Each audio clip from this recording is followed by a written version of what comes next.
ఆయా సమయాల్లో దేవుని బిడ్డలు నా జీవితంలో ఎందుకు ఈ ఆశీర్వాదపు తలుపు మూయబడింది, అది చాలా గట్టిగా మూయబడింది, ఇక ఎప్పటికీ కూడా ఇది తెరవబడదు అని చెప్పి అనుకుంటారు.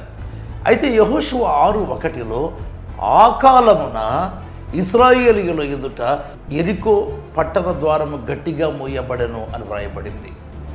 అది జీవితకాలం అంతా కాదు, ఆ కాలమందే నీ ఎదుట తలుపు మూయబడి ఉంటుంది. ఒక పర్టికులర్ సీజనే, దాని తర్వాత తలుపు తెరవబడుతుందండి.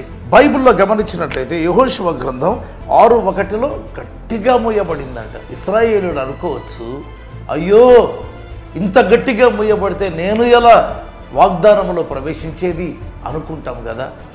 మనకైతే దిగులు.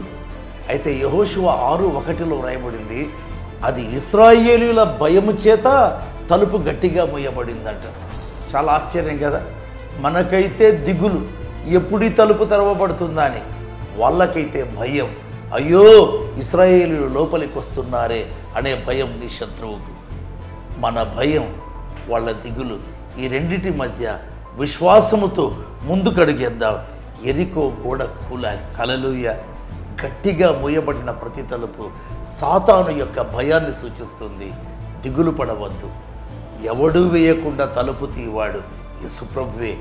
ఆయనకే మహిమ కలుగుగాక. ఆమేన్.